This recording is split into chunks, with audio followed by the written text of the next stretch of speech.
자, 아웃켤레 구두로 남은 사내. 네, 한번 이거 QR코드 한번 찍어볼까? EBS 문학산 측에서 드라마로 만든 아웃켤레 구두로 남은 사내. 한번 봐보세요, 여러분. 자, 일단 형상화라는 거는 계속해서 쓰이는 되게 중요한 개념이라 그랬었고, 즉 우리의 관념을, 우리의 생각을 표현한 거죠. 어떻게? 오감, 경험할 수 있는 정보로 이걸 형상화라고 하겠다. 자, 그 다음에 서사 관련에 기본적으로 뭐가 있어야 된다? 인물, 사건, 배경이 있어야 된다. 자, 그래서 아웃켤레 구두로 남은 사내래. 일단 윤길 작가님 볼게요. 1968년. 너희 아버지 나이대 아니니? 그러면? 아닌가? 더 할아버지인가? 자, 신춘문예로 등단한 뒤 아버지가 아니시네요. 할아버지, 거의 고조할아버지 뻔인데. 이때 등단하셨고 왜곡된 삶의 현실과 부조리를 형상화했대. 독특한 리얼리즘이래. 시대의 부조리를 드러냈대. 산업화 인간 소외래. 자, 하나씩 보면 이제 이거예요. 리얼리즘은 여러분 있는 그대로 표현하는 걸 리얼리즘이라고 해. 과장이나 변, 왜곡이나 이런 거 없이 표현하는 걸 리얼리즘이라고 하고요. 시대 부조리, 시대에 잘못된 것 드러내고, 그럼 시대에 잘못된 것들이 왜 나타났냐면 두 가지. 일단 인간이 근본적으로 문제가 있어서, 두 번째는 사회나 시대의 배경 문제 때문에, 특히 사회나 시대의 배경 문제인 산업화 문제에 대해서 다루겠다는 거예요. 그걸 통해서 지금 우리 시대를 좀 읽어볼 수 있는 통찰, 역사적 전망까지도 했다는 거예요. 자, 그러면 모순이라는 건 문제지만 문제에 머무르지 않고 뭐 하려고 한다? 극복하려고 한다. 이게 바로 이 작품에 좋은 평가를 주는 이유가 되겠다라고 얘기를 했고, 자, 앞부분 줄거리가 없네요. 같이 읽어볼게. 자, 교사인 나, 오 선생이요. 그러면 1인칭 관찰자라고 쓸게요. 왜냐면 여기서 아웃켤레 구두로 남아있는 이 사내가 주인공이지 않겠어요? 그럼 그 사내를 내가 관찰하는 관계야. 자, 단대리 시상대처에 새빵살이를 하다가 대출, 영끌이죠. 요즘이나 언제나 영끌 해가지고 성남의 고급 주택가의 집 한 채를 장만했어요. 그래서 새빵살이에서 월세 살다가 이제 내 집이 생겼고 영끌했습니다. 그러면 이제 나도 어떻게 해야 돼? 당연히 뭐 돈도 갚아야 되고 해야 될 거 아니야. 그래서 옛날에는 주택을 하나를 한 집이 쓴 게 아니라요. 뭐 3층 집이야. 그럼 1층은 누가 쓰고 뭐 3층은 뭐 세내 주고 이런 식으로 해서 세를 놓았습니다. 거기 방 한 칸, 지금으로 치면 원룸이죠. 그 원룸에 권 씨랑 임신한 아내랑 두 아이. 그럼 임신한 아내니까 애는 한 명 더 있는 거거든. 결국에는 거의 5식구죠. 자, 그리고 이순경이 왔는데 이순경은, 자, 봐봐. 교사잖아. 그렇기 때문에 둘 다 공무원이죠. 그래서 저 사람 좀 전과자니까 지켜보세요라고 한 거야. 어느 날 나는 권 씨가 대여섯 컬레 되는 구두를 꺼내놨어요. 사실 지금도 구두는 여러분, 그러니까 물론 이제 요즘은 워낙 누구나 다 구두를 신을 수 있으니까 신으려고 하면. 그런데 구두라는 게 옛날에 되게 귀한 물건이었고, 요즘도 사실은 우리가 정장 입을 때나 구두를 신기 때문에. 그래서 이 사람이 구두가 대여섯 컬레나 있고 보통의 설신 벗어난 실력으로 광을 낸다. 자, 구두를 신어야 되고 광을 내는 직업은 뭔가 외모적으로 갖춰야 되니까 뭔가 이 사람이 그래도 과거에 지식인이었거나 신분적으로 봤을 때 괜찮은 쪽에 속했던 거야. 참 이게 어려운 얘기죠. 어려운 얘기인데 이런 거다 얘들아. 자, 이쪽으로 좀 가서 우리가 산업공상이잖아. 자, 그럼 봐봐. 전부 다 뭐하니 이쪽은? 육체노동이에요. 그럼 여러분 육체노동을 해야 되는데 내가 정장 입고 할 수 있겠냐? 불편해서. 더러워지는데. 그러니까 기본적으로 육체 노동자들은요, 외모가 좀 허름해요. 옷도 허름해요. 약간 그리고 지저분한 느낌도 없잖아 있어. 반면에 여기는 정신노동하는 사람들이지. 근데 봐라. 옛날에 사는 뭐 했던 사람들이야? 학문을 했거나 인문 주변에 관료죠. 그럼 관료라는 건 여러분 뭐가 중요해? 위엄도 있어야 되고 체면도 있어야 되고. 그러니까 당장도 얼마나 웃겼냐면 이번에 이제 젤렌스키 우크라이나 대통령이 미국에 왔을 때 평소에 입는 전투복 활동복 같은 걸 입고 갔더니 너 양복 없냐 씨발 이러잖아. 조리 돌리면 뒤지게 하잖아. 야, 너는 뭐하는 새끼인데 여기 양복도 안 입고 오는 거야. 이렇게 되는 거잖아. 그러니까 기본적으로 관료나 이런 분들은 이렇게 외모에서, 그러니까 잘생길 뭐 잘생긴 어쩔 수 없는 거고, 갑자기 또 이제 긁히는데, 잘생길 필요는 없더라도 외모적으로나 뭐 이렇게 넥타이를 매거나 정장을 갖춰야 된단 말이야. 안 갖추니까 너 뭐하는 새끼인데 여기를 지금 그런 옷 입고 왔어. 너 옷 없어? 라고 한 나라의 대통령한테 지르는 걸 보시면 알겠지만. 그러니까 이제 그런 것의 상징이 뭐냐면 신발이에요. 그런 거의 상징이 뭐냐면 구두야. 그런데 그런 게 몇 개나 있어? 대여섯 컬이나 했잖아. 그러니까 나중에 그러잖아요. 젤렌스키한테 막 긁어가지고 너 없냐? 옷장에 옷 없냐? 그러니까 젤렌스키 대통령이 있대. 있고 너보다 좋은 것도 있대. 근데 전쟁 끝나면 있겠대. 그 얘기가 뭐야 벌써. 날 그렇게 무시하지 마라 이런 느낌이잖아. 그러니까 과거에 뭔가 좀 잘 나간 신분이었다는 거죠. 그래서 뭐 하는 사람인데요? 그냥 이상한 사람은 아닌 것 같은데 출판사를 다녔대요. 근데 사실 요즘에 출판사가 별거 아닌 것 같지만 이게 뭐라고 할까? 그러니까 사실 여러분, 그러니까 우리가 지금 제 수업을 듣는 친구들은 기본적으로 그러니까 이런 관점에서 보면은 상당히 좀 잘 사는 축에 속하는 거야. 우리가 국민평균을 5등급이라고 막 이렇게 약간 자조적으로 얘기하잖아요. 그러면 막 4등급, 3등급, 2등급, 1등급인데 얘들아 잘 생각을 해봐. 우리나라의 대기업이 만들어내는 직장이 약 한 10% 정도 돼요. 그리고 공기업이나 이렇게 공무원 쪽이 한 5% 정도 돼. 그러면 결국 무슨 얘기야? 15%가 우리가 일반적으로 생각하는 약간 번듯한 직업인 거야. 그럼 상위 몇 등급까지니? 막 2등급에서 3등급 정도잖아. 그럼 결국에는 우리는 이 안에서도 급을 나눠가지고 의대를 갔니 못 갔니 서울대 갔니 못 갔니 하고 있는데 야 그럼 봐봐. 여기 있는 애들은 그럼 도대체 뭔데? 이해됐어? 그럼 이제 무슨 얘기냐면 이런 거야. 전과자라고 하면 물론 여기 있는 애들 나쁜 애들 많죠. 그런데 보통 전과자라고 하면 우리는 사회 하층민을 생각하거나 직업적으로 좋지 못하고 생각을 해. 근데 이 사람이 출판사를 다닐 정도면 여기 속하는 사람인 거야. 근데 전과자면 여긴 거죠. 그래서 전과자라고? 문신충이라고? 쉽게 문신충이야. 문신충이라고? 근데 그 사람이 그래도 문신충이 아닌 것 같던데요? 옛날에 대기업도 다니고 좀 잘 나갔던 사람 같은데요? 그런 얘기를 하고 있는 거야. 그래서 이쪽으로 오게 되면 출판사를 그만두었고 있구나. 그래서 자 나는 학생들 가정방문을 가던 길에 그러니까 봐봐. 옛날에는 가정방문이라는 건 다녔어요. 왜? 학생들이 어떤 상태로 어떻게 살고 있는지를 알아야 가르치는 사람도 잘 가르칠 수 있으니까. 그런데 구두를 신고 사무원 복장을 하면서 공사장에서 벽돌 나르고 있는 거야. 내가 얘기했죠. 딱. 이게 무슨 일이 되게 웃긴 거야 얘들아. 봐봐. 지금 이 사람 뭐 하고 있어? 육체노동하고 있죠. 근데 정신노동자의 복장을 가지고 육체노동하고 있잖아. 이게 모순적인 거고 이 사람이 자기를 그렇게 인식을 하고 있는 거지. 다시 한번 얘기한다. 이 사람은 정신노동자의 복장을 하고 뭐 하고 있어? 육체노동자를 하고 있어요. 자 그럼 왜 그렇게 하는 거냐면 이 정신노동자의 복장을 하면 사람들이 아무래도 좀 더 잘 대해주고 이러면 좀 더 육체노동자의 복장은 좀 나쁘게 대해줘요. 이게 어쩔 수가 없나 봐. 그러니까 되게 웃긴 게 저도 막 후드티 입고 다닐 때가 있잖아. 그리고 넥타이 맬 때가 있잖아요. 사람들이 저를 대하는 느낌이 다르거든요. 그러면 어쩔 수 없이 넥타이를 매야 될 때가 있는 거야. 그럼 이 사람은 뭐야? 넥타이 매고 노가다하고 있는 거야. 그러니까 이게 되게 이상한 복장인 거죠. 육체노동하기 너무 불편한 건데. 근데 왜 그런지 알겠지? 이 사람은 자기 자신이 깜빵 갔다 올 사람도 아니거니와 무시받을 사람이 아니라고 생각하니까 이렇게 하는 거예요. 그러면 당연한 얘기지만 너무 인생이 괴로우니 술에 취해서 와서 속마음을 터놓을 수밖에 없고 그러면서 이게 이제 우리 이재명 아시죠? 여러분이 알고 있는 그 이재명 곧 대통령이 되실지 모르겠지만 어쨌든 이제 그분도 여기를 다 겪으신 분이야. 그래서 이때 철거민의 입주권을 샀는데 결국 어떻게 됐어? 이게 다 망가져 버린 거야. 그래서 어쨌든 투쟁을 해야 되고 그러다 보니까 어떻게 됐어? 이런 상황까지 됐어. 자, 지상낙원 건설 공약을 남발한 선거철이 끝나자 부당 행정 절차로 입주업자 압박해가지고 모든 사람들이 전 재산을 잃게 된 거야. 자기가 원했던 건 아닌데 억지로 투쟁위원회의 감투를 쓰게 되었다. 여기에 지도부가 됐고 그럼 당연히 지도부로 움직였기 때문에 당연히 처벌을 받았을 거고 그것 때문에 감옥에 갔고 그것 때문에 전 재산도 잃고 직장도 잃고 모든 걸 다 잃게 됐겠죠. 어떻게? 근데 도망가려고 했던 거죠. 그래서 최후의 뭔가의 날에 도망가려다 결국에는 붙들려가지고 소리를 듣게 돼 있어. 그럼 이제 봐봐. 얘네들이 아니 네가 대장이 도망가면 어떡해? 해가지고 잡은 거죠. 그리고 봐봐. 걔네들이 이제 뭐야? 약간 얘가 원해서 한 투쟁이 아닌 거지. 거의 강요죠. 강제죠. 그럼 왜 강요 강제로 투쟁을 할 수밖에 없었겠을까? 그 사람들이 야 너 빠지겠다고? 라고 협박을 했을 수도 있는 거죠. 그래서 원해서 투쟁을 하지 않았고 강요나 강제 때문에 좀 투쟁을 한 상황이야. 그러다 보니까 봐봐. 당연히 몽둥이도 무서워야 되겠지만 그거 이상으로 친절이 무서웠다는 거지. 웃음으로 그를 묶어서 도로변 잡초더미까지 오른쪽 손쉽게 연행해 갔다. 자 이제 하나씩 옆에서 이제 몇 가지 볼 건데 아까도 얘기했지만은 내가 주인공이 아니라 내가 관찰자가 돼서 주인공인 그를 보고 있는 거고요. 또 내 나름대로 해석이나 평가가 있고요.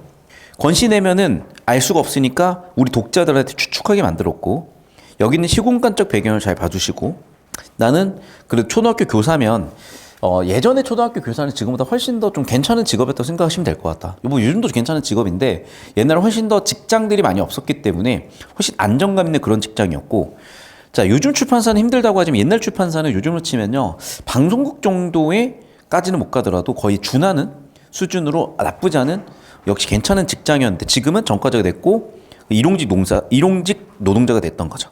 이 사람은 약간 소시민적인, 여기도 소시민인데 이 사람은 아예 인생이 망해버렸고 일단은 살아남아야 되는 그런 소시민들이죠. 자, 일단 이 두 사람들 세팅해놨고 그러면서 한 소리 하는 거죠. 왜? 도망가려고 하면 어떡해요? 그러면서 설득을 하고 데려와요. 그리고 우리 이제 도망가려다 이제 잡혔으니까. 그러면서 이제 결국에는 권 씨랑 권 씨 가족들하고 있는 상황. 자, 어쨌든 그는 가장으로 채통 같은 걸 다분히 의식하는 목소리를 낮게 말했고, 그는 내친거리며 아들, 딸도 울음의 틈소리를 뚫고 마당에까지 진출했고, 말은 똑바로 하면서도 걸음 비틀는 것이 아마 평일처럼 그의 의지가 헤어려서 미치지 못하는 모양이었고, 저기 저쯤이죠. 해가지고 막 얘기를 해. 그래서 어른들끼리 싸우고 있는 것이 아닌 줄 알았을 때도 아이들은 막 울고 난리가 났어. 계속해서 막 뭐라고 했어요. 그랬더니 뭘 보고 있어? 그러네. 지금 경찰하고 사람들이 대결하는 중이었어. 체류탄에 투석으로 맞서고 있었어. 체류탄 막 던지니까 돌 던지고. 결국 무슨 얘기예요? 그렇죠. 지금 아마 경찰은 철거를 해야 되고 지금 이해가 얽힌 상황에서 아마 정치들이 공권력을 투입해서 진압을 하려고 하는 사람이고 여기에 저항하려고 하는 그 모습들인데 사실 요즘은 이 모습이 거의 안 보일 거예요. 여러분 아마 본 적이 없을 거예요. 요즘은 되게 시위를 평화적으로 하고 제가 얼마 전에 깜짝 놀랐던 게 이제 오랜만에 서울 본가 가가지고 집 주변에서 차 타고 가는데 어디서 막 갑자기 뭐 DJ DOC가 춤을 추면을 하고 있는 거야. 그래갖고 왜 신났지 이러면서 딱 봤는데 그 동네가 신나면 안 되는 동네거든. 왜냐면 대법원 옆이에요. 근데 대법원 옆에서 갑자기 막 춤추고 노래하고 있는 거야. 그래서 뭐가 있지? 해서 딱 들었는데 옆에서 그러는 거야. 뭐였지? 이재명 무죄 막 이랬던가? 한쪽은 이재명 유죄, 이재명 무죄 이러면서 막 뒤지게 싸우고 있는 거야. 그래서 하고 있었는데 막 사람들이 신나가지고 춤을 추면서 시위를 하고 있더라고. 근데 요즘은 그런데요. 옛날에는 진짜 전쟁이었어요. 그래서 막 돌 던지고 체류탄 쓰고 아예 막 진짜 전쟁 같은 투쟁을 하고 있었거든. 씁시다. 약간 지금은 좀 약간 축제 같아요. 약간 야구장 응원 같아. 네, 잠깐 보여드릴게요. 진짜 여기가 그런 동네가 아니에요. 보면 보이죠 여기. 한다면 반드시 한다. 진실은 반드시 승리한다. 신났어. 진짜 신났어. 그래서 나 왜 저러고 있는지 봤더니 옆에 가면 난 그거야. 그래서 저 사람들만 있을까? 분명히 태극기 든 사람이 있어야 되는데 왜 태극기는 없을까 했더니 아니나 다를까 코너 지나니까 태극기 든 사람들도 춤추고 노래하고 있는 거야. 그래서 저걸 보면서 이제는 축제같이 하고 있구나. 응원전같이 하고 있구나. 하나 더 볼래? 방금 느낌이 좀 짧았다. 하나 더 봐봐요. 그렇게 신나 보일 수가 없더라고. 평소도 좀 차가 막히는 동네인데 차가 유난히 막혀서 딱 봤더니 DJ DOC가 오셨나 봐.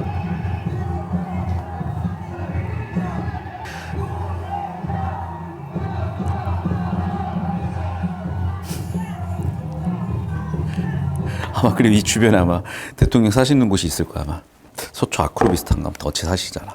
자, 봐. 그러니까 지금은 그래요. 근데 옛날에는 진짜 전쟁이었어요.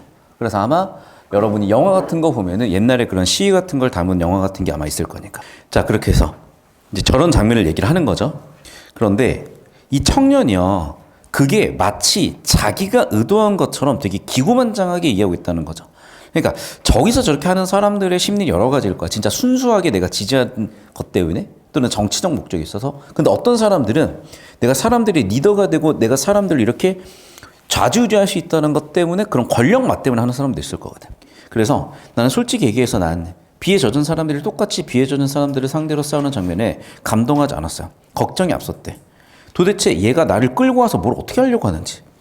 그래서 장면이 바뀌었어요. 그래서 3륜차가 파묻혔어요. 대문을 피해서 도망가려고 했는데 결국에는 뒤집혀서 나잡아 버렸고 참외들이 우다다 쏟아졌고 그리고 갑자기 경찰을 상대로 한 군중들이 참외 쪽으로 가고 참외가 다 동이 나버렸고 그러니까 지금 어떤 상태인지 보이죠. 그러니까 뭐냐면 이제 막 사람들끼리 막 싸우고 있는 거야. 막 싸우고 있는 거야. 전쟁. 이제 그런데 갑자기 여기에 요즘으로 치면 이제 뭐 배달차 같은 게 온 거지. 배달차 같은 게 오다가 뒤집어졌어. 그러면서 막 이게 참외 같은 게 나왔는데 이 사람들이 워낙 가난한 빈민이었기 때문에 굶주려 있잖아요. 그래서 참외가 보이자마자 그 참외를 다 들고 와서 먹은 그런 느낌을 얘기하고 있는 거예요. 아름 장면이 어때죠? 다만 사람들이 뭐 다투어 먹는다는 걸 보면 알겠지만 그만큼 절박하게 그만큼 가난하게 살고 있다는 거지. 그러면서 나는 어떻게 느꼈어? 아, 이게 인간의 민낯이구나 하는 느낌이 보인 거죠. 너무 배가 고프면 아무리 고프다고 저렇게 쓰러져 있는 자기 것도 아닌 참외 때문에 저렇게 체면 다 깎고 옆에 막 진흙다 묻고 그래도 다 먹는 그런 모습들이 난 너무 좀 뭔가 안 맞은 거야. 그래서 나는 더 이상 어떻게 느낀 거야? 아, 난 저 사람들하고 달라라고 느낄 수밖에 없는 거죠. 그래서 됐죠? 근데 여기 나는 지금 해석이 좀 잘못된 것 같거든. 왜 그러냐면 봐봐. 저는 어떻게 봤냐면 여기서 지금 권 씨가 지금까지는 남일이구나라고 느끼다가 그리고 갑자기 그 참외가 쏟아진 걸 막 주워 먹는 그 장면을 보면서 봐. 근데 그게 인간이 민낯이 저런 거구나 처음으로 가슴팍에 확 부딪혀 왔다는 거예요. 그러면서 나체를 확인한 이상 그 사람들하고 종류가 다르다 주장에 나온 근거가 흐려졌다. 아, 결국 나가 그 사람들하고 같아졌다는 얘기가 되는 거구나. 그럼 결국 이거죠. 그 참회 사건 이전까지는 우리 권 씨는 다른 사람과 구분이 된다고 생각을 하다가 권 씨는 다른 사람과 자기 자신이 동질적이라고 느낀 것 같아요. 그러니까 그 구분이 흐려졌지. 그 보시면 알겠지만 종류가 다르다고 주장을 했는데 이게 흐려지는 기분이 들었으니까 이 참회 사건 전후에서 내가 그 사람들과 비슷하게 느낀 거죠. 그래서 자 나는 이제 물어봤대요. 대화를 하면서 권 씨한테 어떻게 하셨어요? 그래서 결국에는 어떻게 됐어? 내가 아마도 그 데모 행렬에 파묻혔겠죠. 그 데모 행렬에 가서 뭔가 주도적으로 움직였겠죠. 그렇기 때문에 형사가 나를 체포하러 왔겠죠. 그리고 보니까 나는 몰라요 해서 할 거였는데 어느새 내가 적극적으로 참여했죠. 그래서 버스 위에도 올라가 있고 석유 깡통 들고 불태운다고 협박도 하고 강목을 휘둘러 대면서 폭행도 하고 그리고 분명히 자기 자신인데 왜 기억이 없는 걸까? 아마도 무아지경 상태에서 자기도 모르게 폭력적인 시위를 했고 그 결과 체포가 됐겠죠. 자, 그러면서 난 여기까지 얘기를 쭉 들었고 이제 봐봐. 그럼 지금까지 권 씨의 이야기니까 전개죠. 그리고 이제 위기로 뭔가 갈등이 고조돼야 되겠지. 문제는 전과자의 처지 그리고 권 씨 부인의 배는 점점 불러오면 병원 가야 될 거 아니야. 근데 지금처럼 여러분 병원이 되게 안정적으로 잘 되어 있는 곳들이 아니에요. 그러다 보니까 막 돈을 많이 받아야 되고 돈 없으면 병원 가기 힘들고 그런 시대였단 말이야. 그러다 보니 권 씨는 여전히 일이 없어. 즉 돈을 못 벌고 있죠. 경제적으로 무능하죠. 그러다 보니까 병원도 못 가. 그럼 나는 너무 걱정이 되는 거죠. 근데 봐봐. 나와 나의 아내에게 권 씨는 아예 냅둬요. 뭐 알아서 할게요. 라고 큰 소리를 쳐버렸고 어쩔 수 없이 병원으로 갔고 권 씨는 갑자기 나한테 찾아와서 10만 원을 빌려달라고 했는데 그 10만 원이라는 게 요즘으로 치면 한 1,000만 원 정도 생각하면 된다고 생각할 것 같아. 그러니까 병원비가 한 1,000만 원 나온 거야. 근데 나는 그 병원비를 갑자기 1,000만 원 어떻게 빌려주지? 너무 이제 당황스럽죠, 나도. 그럼 망설일 수밖에 없는 거죠. 그러면서 갈등이 위기 상황이 온 거야, 지금. 자, 그럼 보면 알겠지만 이제 이거죠. 자, 권 씨는 결국 뭐예요? 정치 권력과 공권력 때문에 자신의 삶이 나락으로 가버렸죠. 그러니까 여기서 일단 1차적인 갈등이 있고 2차적인 갈등은 그것 때문에 권 씨는 생활이 너무나 힘든 이런 2차적인 갈등이 있겠죠. 그리고 이제 자 이제 이 부분이 아마 전개에 쭉 나와 있고 그러면서 위기에 와서는 결국 어떻게 되니? 권 씨는 생활고에 처했기 때문에 아내의 병원비가 없는 상황이야. 그럼 병원비를 어떻게 해야 돼? 나한테 빌리는 거죠. 그러면 당연히 병원비를 빌려달라고 하니까 난 선뜻 빌려주기 힘들잖아. 그럼 여기서도 지금 갈등이 있는 거죠. 갈등 양상이 크게 세 가지야. 첫 번째는 뭐야? 공권력과 마주한 3다운이 나락으로 갔고 두 번째는 현실적으로 생활이 어려운 갈등에서 결국 병원비를 빌려주라 내가 고민하는 그런 갈등 상황까지 왔습니다. 필기되셨죠? 여기까지. 자, 오른쪽 넘어와서. 근데 여기서 이제 중요한 부분이 이거였던 것 같아.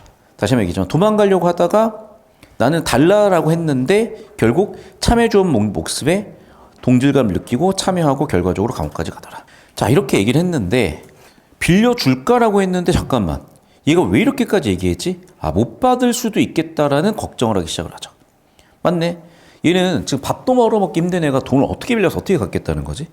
그래서 일단 여기는 나의 소시민적 행동이죠. 그러니까 소시민은 뭐냐면 여러분 이런 거야. 뭔가 이렇게 남한테 친절, 연민, 배려 이런 부분이 여유가 없다 보니까 이런 거를 베풀 수가 없는 거지. 그래서 자기도 힘들다는 생각을 하니까 어렵다고 거절을 했어요. 그래서 그는 착한 눈으로 수줍게 안 된다라고 하면서 땀이 흘렀고 그리고 어쩔 수 없이 교양 있게 그 상황을 수용했죠. 그런데 이 상황에서 갑자기 이렇게 일하는 거예요. 그러니까 여러분 이 시절에 대학 나오는 게 쉬운 일이 아니거든. 왜냐면 그때는요. 초등학교 교사도 이 시절이었으면 아마 2년제였을 거예요. 그러니까 전문대 나온 사람이 초등학교 교사를 했는데 이 사람은 4년제 나왔잖아. 그러니까 이 사람은 자존심을 지금 지키기 위해서 얘기를 했고 그래서 오른쪽 넘어와서 그 사람이 그만큼 자존심에서 무너졌다는 걸 확인한 거죠. 왜? 그렇게 자존심이 센 사람이 봐봐.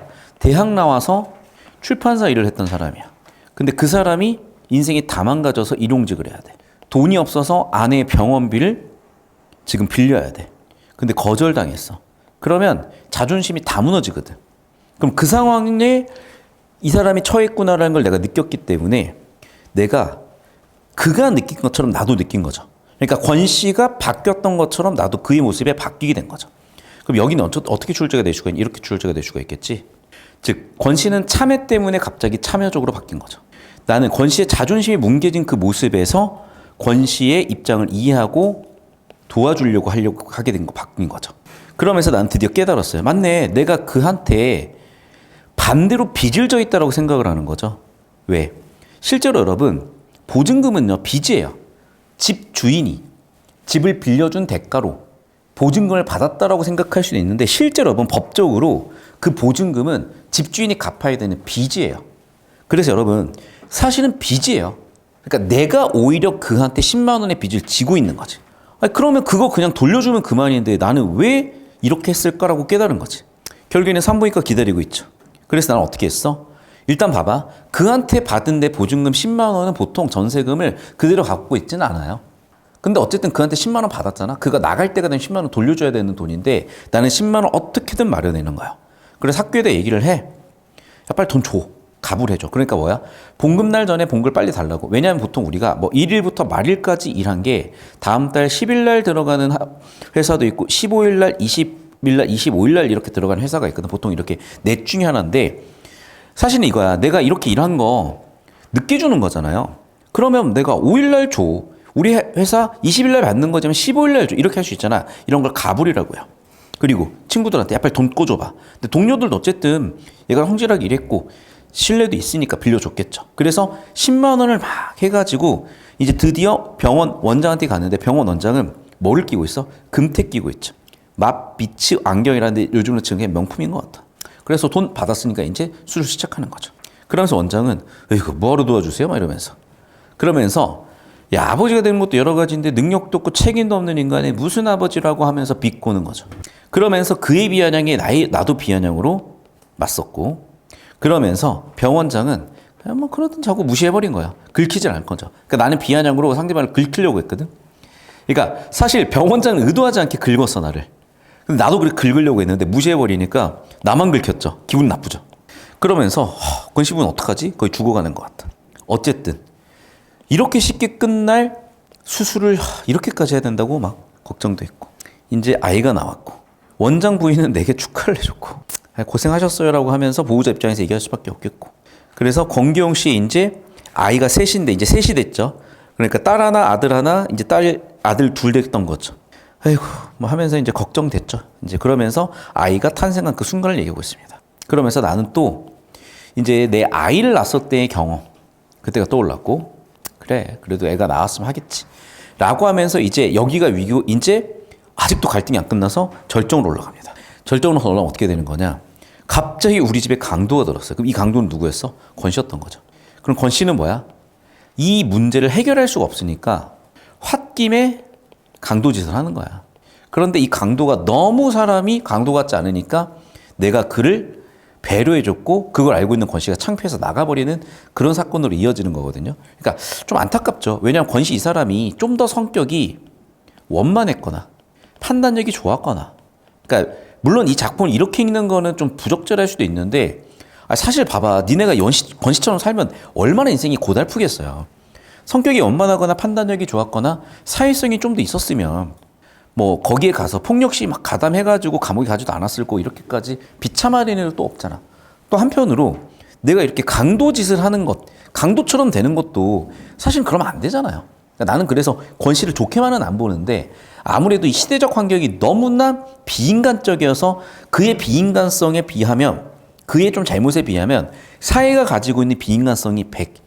그가 잘못한 건 1 정도밖에 안 되기 때문에 사실은 초점을 사회적 문제에다 맞추긴 하거든요.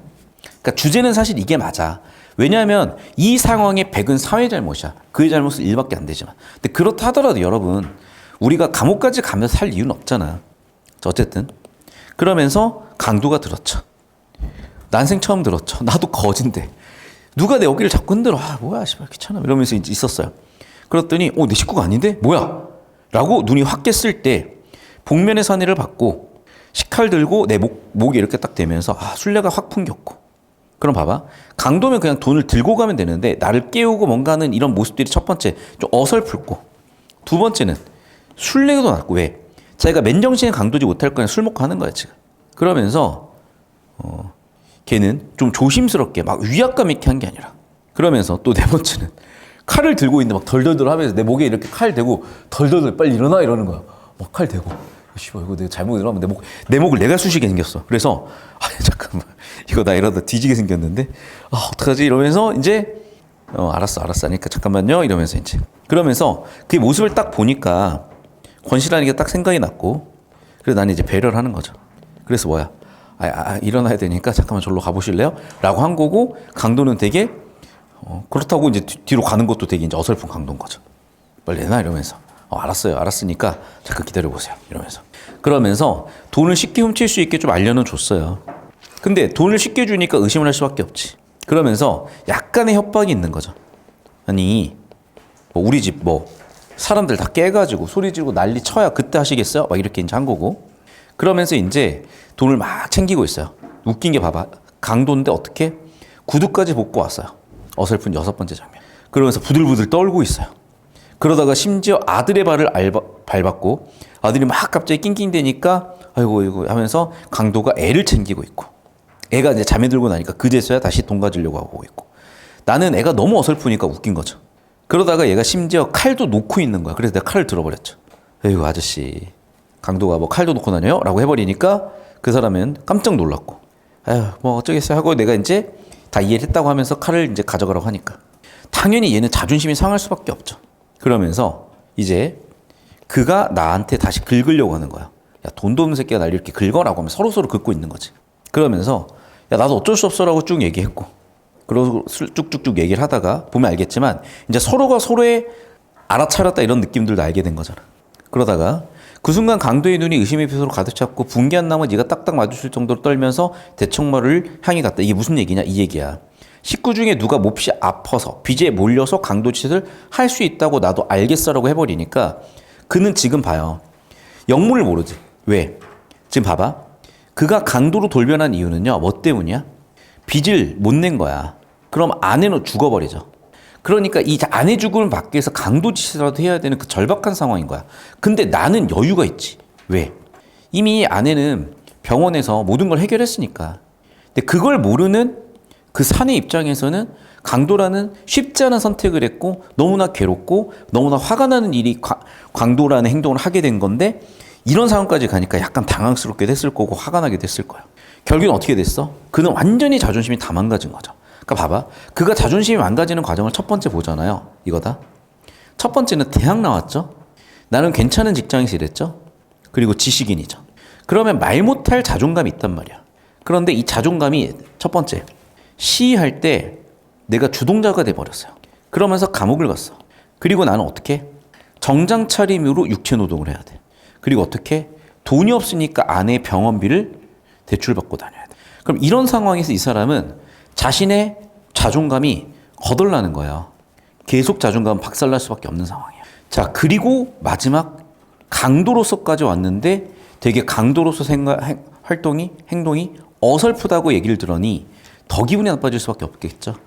그러니까 이 사람은 끝없이 자존감이 박살나고 있는 그런 상황이 놓인 거죠. 자, 그리고 나는 어쨌든 그한테 힌트를 주고 싶은 거예요. 당신도 모르는 사이 누가 어쨌든 당신을 도와줄 수 있었잖아요. 이렇게 오른쪽 와서 그러면서 그런 거 없다는 걸 알았다고 얘기를 해버리고, 그리고 구두를 신고 있었고, 그리고 나는 아무리 봐도 이게 권씨 같으니까 권씨인지 확인을 하려고 전등을 켜고 싶었고, 그런데 너무 웃긴 게 뭔 줄 알아? 원래 자기 방으로 가고 있는 거죠. 현관으로 가지도 않고. 그래서 나는 얘가 문간방으로 가버리면 결국 권씨라는 걸 들킬 수밖에 없잖아. 그래서 그를 배려하면서 대문 그쪽이에요 라고 얘기를 한 거고, 근데 얘는 다시 한번 긁히는 거죠. 왜? 완전히 다 들켰잖아. 이제 자기가 강도짓을 한다는 거를 어설프다는 둘째치고 들켰죠. 들킨 상태에서 대화하니까 더 기분이 나빴을 거야. 그래서 여기서 오히려 더 자존심 긁히는 그런 상태가 돼버렸고, 그는 너무나도 창피하니까 완전히 긁히고 완전히 자존감 무너졌겠지. 그러니까 이게 뭐냐, 나는요 그를 위한 배려였는데 사실 이 이면에 어떻게 보면 우월감도 있었을 수 있어. 그러다 보니까 그를 약간 무시하는 느낌이다 보니까 그가 계속 긁힐 만한 행동들을 계속 했겠죠. 그 대사 또 나왔죠. 나 대학 나온 사람이요. 나 이대 나온 여자야. 그거랑 비슷한 거잖아. 그러니까 아마 그 나 이대 나온 여자라는, 여러분이 아마 그 대사를 알 수도 있는데 그 이대 나오라는 여자의 대사가 여기서 나온 것 같기도 해. 이것도 보면 그게 나오죠. 어디 나오니? 나 대학 나온 사람이요. 여기랑 겹치죠. 나 그래도 대학 나온 사람이라고 또 겹치죠. 누가 뭐라고 했냐고. 그런데 갑자기 대학 나왔다고 얘기를 하더니 가버렸어요. 에이, 그럼 언제 오겠어? 이러면서. 이제 사람들은 뭐 소리가 나니까 일어나가지고 가족들이 무슨 일 있어요? 라고 얘기를 했는데, 이런 물건이 있겠어요. 권씨였는데. 그래서 나는 아내 설명 없이 아내한테 허락 구하지 않고 얘기해서 좀 불안했죠. 그래서 자초지종을 얘기했죠. 근데 아내도 원래는 이거야. 아내도 권씨를 싫어했어요. 왜? 돈도 제대로 없고 저러다가 사고나 못할지 걱정도 되고, 심지어 뭐가 문제였지? 네, 얘네가 한 번씩 월세도 밀려. 그러니까 아내도 사실은 권씨가 되게 못마땅했는데 의외로 괜찮아. 왜? 보증금 있어. 죄송해요. 그러니까 나는 일단 보증금 있으라고 얘기했고 아내는 무슨 일이라고 했다가, 그래서 나는 이제 아내한테 괜히 찔리니까 이렇게 얘기를 한 거죠. 죄송해요. 이 아내가 이렇게 얘기했다는 게 아니라 내가 그렇게 얘기를 했고, 그렇게 얘기한 이유는 평소에 아내가 권씨를 싫어하는 걸 알고 혹시나 내가 아내 허락 안 구하고 내가 이렇게 권씨의 아내의 병원비를 내준 거에 대해서 안 좋게 얘기할까 봐. 결국 강도에 대해서는 얘기도 하지 않았고, 왜? 괜히 이걸 얘기해봐야 권씨만 더 창피해질 수가 있는 거니까. 마지막 이제 결말입니다. 다음 날이 됐는데도 권씨는 귀가하지 않았어요. 그리고 병원에 가봤는데 권씨는 지금도 돈을 못 구했죠. 그러면 결국에는 병원에 왔으니까 병원에서의 소식도 모를 거야. 그리고 걱정만 엄청나게 커지겠죠. 그런 행방불명이 돼버렸죠. 결과적으로 생각을 해보니까 뭐야? 사실은 이거야. 권씨한테 있는 그대로 솔직히 얘기했으면 또 됐어요. 그런데 권씨는 이제 자기가 너무나 자존감이 무너져 버리니까 아예 두 번 다시 자기 집에 올 수도 없는 상황이 돼버렸죠. 결국에는 나가 뭔가 행동을 잘못했고 그 잘못 때문에 권씨가 행방불명되는 일을 겪었으니까 내 스스로에 대해서 좀 돌아보게 되는 그런 문제. 그러면서 오른쪽 와서 사실은 나는 착각을 한 거죠. 왜? 권씨가 좀 떳떳하게 나를 보려면 그냥 강도로서 대우를 했었어야 된다. 그러면 자연스럽게 그래 아내랑 아이도 볼 수 있게 됐을 거라. 그런데 권씨의 자존감을 몰랐던 거야. 권씨의 자존감을 모르니까 권씨의 자존감이 무너지는 것도 예상 못했죠. 그러면 권씨의 자존감이 무너져 버렸으니까 권씨는 아예 이대로 나가버릴 거라고 생각도 못했던 거지. 자, 그리고 그의 마음을 확인할 수 있는 건 구두 상태라는 거야. 왜? 구두가 굉장히 예쁘게 되어 있으면 그래도 그는 자존심이 남아있는 거야. 그러면 그는 돌아올 가능성이 큰 거죠. 즉 구두의 상태가 권씨의 자존감 상태고 권씨의 자존감이 살아있으면 그는 복귀를 할 거예요.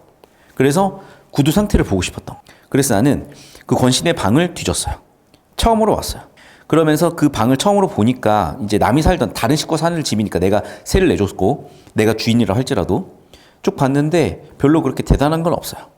그중에 그나마 괜찮은 건 구두야. 그리고 장롱도 없는 그런 자리에 구두가 9켤레나 있어요. 정갈하게 있는 게 6컬레, 먼지가 덮어 쓴 게 3컬레. 그래서 모두 10컬레 가운데 7켤레를 골라 손질해서 매일같이 가다시를 한 주일에 그렇구나. 자, 무슨 얘기 나왔죠? 봐봐. 이 사람은 하는 일이 뭐야? 10켤레의 구두가 있는 거야. 그 중에 7켤레를 깨끗하게 만들고 이걸 월화수목금 일요일까지 7일 동안 쓰는데 지금 한 켤레만 없는 거죠. 결국엔 한 켤레 신고 외출해버린 거죠. 지금 행방불명이 된 거죠. 결국은 어떻게 됐어요? 하나가 비어있구나. 돌아오지 않겠구나. 어쩔 수 없다. 라고 해서 나는 일단은 순경한테 그래도 이 사람 찾아달라고. 왜? 사실은 이제 뭐 감시를 부탁하기도 했고 무슨 일이 터지면은 이 사람이 책임져야 되는 상황인가 봐. 그래서 이순경한테 전화를 했고 이러이런 사정이라고 얘기하려고 했나 봐요. 자, 그래서 여기까지 이제 작품에 대한 해석은 좀 정리가 됐고 이제 문제풀이는 여러분 우리가 이걸 바탕으로 이제 개념어 같은 거 가지고 내는 거잖아. 개념어 같은 거 가지고 보면 되겠는데 158페이지에 인물들의 대조가 나오니까 한번 잡아볼 건데 봐봐 얘들아. 여기에 이런 걸 전부 다 인물들의 성격이라고 하는 거예요. 뭐 직업, 가족 관계, 이 사람의 어떤 생애 이런 것들 전부 다 성격이야. 성격 당연히 물어볼 수 있으니까 체크하시고. 그러니까 교사라는 것의 성격, 대학을 나왔다, 출판사였다, 현재 공사판 다녀야 된다, 가족이 이러하다 이런 것들이 전부 다 이 사람들의 상황을 보여주니까 잘 정리해 보시고. 자, 평면적 인물은 변화가 없다. 입체적 인물은 변화가 바뀌는 거, 변화가 있는 거. 전형적 인물은 특정적인 것의 대표, 개성적 인물은 뭔가 그런 게 아닌 것들. 주인공과 반동인물 같은 이 인물들 개념인데 이 개념은 제가 따로 정리해드렸을 거야. 따로 정리해드린 그 수업 영상을 통해서 정리해보면 좋겠고. 자, 나와 권씨 사이의 갈등인데 그 두 가지 갈등이죠. 첫 번째는 수술비 때문에 이루어진 갈등. 두 번째는 강도로 인한 갈등이야. 수술비로 빌려온 사건에 대해서 내가 거절을 했고 거절한 결과 자존감이 무너졌죠. 자존감이 무너져서 대사를 뭐라고 쳤어? 대학 나왔다고 자존감을 쳐요. 두 번째, 여기서도 내가 그를 마치 배려하는 듯이 하는 행동이 어떻게 보면 무시하는 행동이 돼버린 거고 여기서도 결국에는 긁혀서 한 말이 뭐야? 대학 나왔다고 얘기했죠. 그래서 결국에는 이 갈등 문제에서 극단적으로 이게 이 사람이 터졌구나. 이 사람이 긁혔구나. 이 사람의 자존감이 무너졌구나를 알 수 있는 대사는 대학 나온 사람이요. 그래서 대학 나온 사람이다라는 이 대사에 좀 집중해서 보실 필요가 있겠어요. 자, 필기 정리하는데 한번 해보시고. 자, 이제 문제풀이나 이런 것들은 우리가 이제 과제로 나갔잖아요. 그래서 틀린 문제 위주로 저랑 같이 해설해보고 정리해 보시면 될 것 같습니다. 자, 나머지는 뭐 크게 중요한 것들은 아닌데, 핵심 사건들이 있죠. 봐봐. 참회 때문에 뭐가 있었어? 성격 변화가 있었죠. 그때까지는 무관심했다가 이후에는 관심을 가지면서 사회 참여하게 됐죠. 자, 그럼 봐봐. 참회를 통해서 나체화, 즉 인간의 본성을 보게 됐고 그 인간의 본성이 나와 같고 그 나와 같다 보니까 동질감을 느꼈고 그 동질감 때문에 참여적으로 바뀌었다라는 거죠. 자, 반대로 이거랑 비슷한 부분 어떤 부분이에요? 그렇죠? 지금 권 씨가 나한테 와가지고 필기하고 있니? 지금 권 씨가 나한테 와가지고 뭐라고 얘기했죠? 여기. 그래서 권 씨가 나 대학 나온 사람이요라고 얘기하고 나서 훅 가는 그 모습에서 내가 바뀌었잖아. 그래서 이거는 장면이 이제 나를 가져온 건데 여기서는 참회라는 장면 또는 사건이라고 봐야 될 것 같고요. 자, 권 씨가 대학 나왔다는 대사를 쳤고 그리고 그의 외적인 반응에서 나도 변화하죠. 그 전까지는 무관심하고 그랬다가 나도 지금 그에 대한 관심으로 바뀌죠. 그래서 두 사람 다 무관심했던 사람들이 관심으로 무관심했던 사람들이 관심으로 바뀌게 되는 계기가 뭐야? 참회를 향해들 몰려든 군중들이고 대학 나왔다고 대사를 치면서 권 씨가 보이는 반응들이죠. 그래서 둘 다 뭐라고 하니? 그렇죠. 여기 둘 다 입체적 인물이에요. 왜? 사회 문제에 대해서 무관심했다가 관심으로 바뀌었으니까. 권 씨에 대해서 무관심했다가 관심, 도와주는 사람으로 바뀌었으니까 성격 변화 입체적 인물입니다. 그래서 주인공 그리고 관찰의 대상 둘 다 입체적 인물이다 잡고 계시면 되겠고 나머지는 정리해 보시면 되는데 여기서 이제 이거야. 자, 여기는 어떻게 보면 액자식 구성으로 이야기 속 이야기잖아요. 그런데 이걸 몇 번 보여줘요? 한 번 보여주고 두 번 보여주죠. 그럼 이걸 두 번이나 보여주니까 독자 입장에서 이게 또 자극이 돼. 그럼 독자 입장에서는 이걸 두 번이나 보여주네? 그러면서 뭔가 이것에 대해서 곱씹어보나 다시 한번 생각할 수 있는 계기가 됐겠죠. 그래서 이런 내용들 학습활동에 나와 있으니까 잘 한번 정리해 보시면 좋겠고 정리 되셨으면 이제 여기로 가보겠습니다. 자, 1960년대 후반 서울시의 주택보급률 46%. 결국에는 절반 이상이 무허가 건물에 살았고 결국 무허가 건물을 철거하는 과정에서 집단 이주시킬 계획을 세웠는데 무조건 이제 무리한 방식으로 대단지 조성을 하다 보니까 사람들이 난리가 났죠. 이제. 그래서 사람들은 이런 상황에서 결국에는 땅값이 쏟아졌고 분양가를 올렸고 부당한 정책을 밀어붙인 결과 사람들은 여기에 즉 정치적 부당함에 저항했던 사람들이 그 저항 때문에 더더욱 사회에서 비참한 삶을 살게 됐죠. 그러니까 이때 엄청난 심각한 문제가 있었던 거거든. 그래서 사실 이 시기를 겪었던 사람들은요, 어떻게 보면 이 시대적 트라우마 때문에 정치계에 입문해가지고 지금같이 극단적인 상황까지도 갈 수 있는 그런 어떤 정치적인 활동을 하게 되는 이유가 됐을 것 같기도 해요. 제가 뭐 차마 그 사람들의 마음을 헤아릴 수가 있겠어요. 그리고 그때 어떤 일이 있었는지. 하지만 한편으로 이런 걸 보면은 왜 그 사람들이 그렇게까지 정치에서 활동을 하는지도 한편으로 좀 이해가 되는 그런 시대적 사회적 배경이 있었던 겁니다. 됐죠? 자, 그리고 권 씨는 구두를 되게 소중히 여겼잖아. 그런 걸 우리가 염두를 해보자는 거고. 권 씨의 구두는 뭐야? 자신의 자존감이고 이게 수호제기랑도 비슷할 것 같은데 지키려고 하는 자아 같은 것던 그럼 지키려 했던 자아 같은 거니까 자기 자신 지키지 못하는 상황에서 사람이 다 무너질 수밖에 없었겠다. 그래서 지키려 했던 자아랑 같다. 권 씨의 구두는 권 씨의 그 인생 그 자체라고 볼 수가 있겠다. 자, 필기를 정리해 보시고 이 정도 학습 활동이면은 나머지 내용 끝났는데 자, 마지막으로 발단 전개 절정 위기 결말까지 한번 정리해 보겠습니다. 교사인 나는 세를 놓았고 권 씨, 전과자 이순경 들었고 나는 술에 취해서 권 씨가 어떤 사건인지 대략 얘기를 들었죠. 그러다가 자, 핵심 갈등이죠. 갈등 1은 뭐야? 수술비 때문에. 갈등 2는 뭐야? 강도질 때문에. 그런데 나는 두 번의 갈등에서 두 번 다 권 씨의 자존감을 싹 다 뭉개버렸죠. 그것 때문에 남은 너무나 안타까웠고 어쩔 수 없이 이순경한테 권 씨 행방불명을 알리면서 소설은 끝이 났죠. 그리고 보시면 알겠지만 갈등이 크게 두 개죠. 권 씨와 나와의 갈등이 있었을 거고요. 두 번째는 권 씨와 사회와의 갈등도 보셨으면 되겠습니다. 서술자인 내가 권 씨의 모습을 관찰하는 1인칭 관찰자다. 그리고 그 심리를 나름대로 분석했는데 독자도 분석할 수 있겠다. 실제 사건 배경이다. 전형적인 인물이다. 하지만 뭐가 있다? 입체적 인물로서 성격 변화가 있다. 구두라는 게 그 인물을 대변하는 소재였다. 이런 것들 보시면 되겠고 사회 문화적 배경 1970년대 산업화라든지 성남 민권운동과 관련해가지고 작품 우리는 읽어볼 수도 있겠다. 정리해 보시면 되겠습니다. 자, 수고들 하셨습니다. 자, 영상은 여기까지고